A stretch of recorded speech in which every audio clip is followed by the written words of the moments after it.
पहले की बहुपद एक्चुअल में है क्या। ठीक है, बहुपद के बारे में बहुत सुना है आपने, लेकिन आपको ये नहीं पता कि बहुपद किसे कहते हैं। ठीक है, तो पहली चीज अपन एक चीज समझे बहुपद में। बहुपद में एक होता है चर। क्या होता है? चर क्या कहलाते हैं? जिनके मान निश्चित होते हैं। जैसे 1 2 3 4 5 6 7 8 9 10 11 12 13 ना, ये निश्चित हैं। आप 2 को 2 ही बोलेंगे, 3 नहीं बोल सकते हैं। ठीक है, तो इनके मान निश्चित रहते हैं। और दूसरी चीज होती है क्या? अचर। क्या बोलते हैं? अचर। अचर का जो मान होता है वो क्या होता है? निश्चित नहीं होता। जैसे x y z a b c d, है ना, कुछ भी इस टाइप का। कई जगह आप देखोगे कि x का मान कई जगह क्या होता है? 1 होता है, तो कई जगह x का मान -3 होता है। मतलब मान बदलते रहते हैं।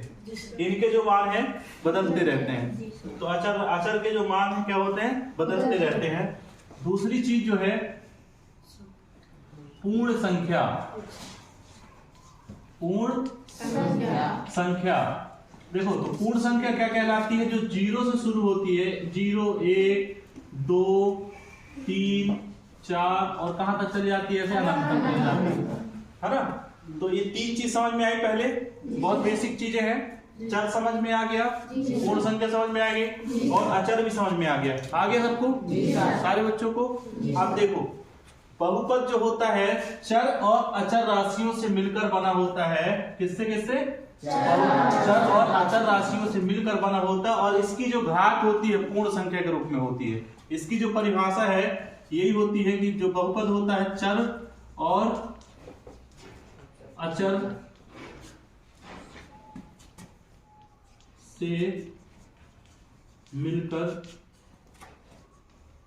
बना होता है। इसकी जो घात है पूर्ण संख्या के रूप में होती है। तब जाके क्या कहलाएगा? बहुपद कहलाएगा। ठीक है, तो चर राशि समझ में आई, अचर भी समझ में आ गया, पूर्ण संख्या आप समझना कैसे।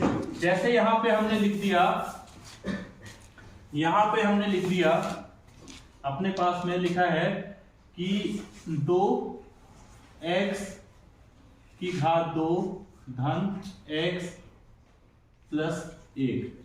ठीक है, हमने ऐसा लिख दिया। अब आप देखेंगे ये 2 क्या है? चर राशि है कि नहीं है? x क्या है? अचर राशि है कि नहीं है?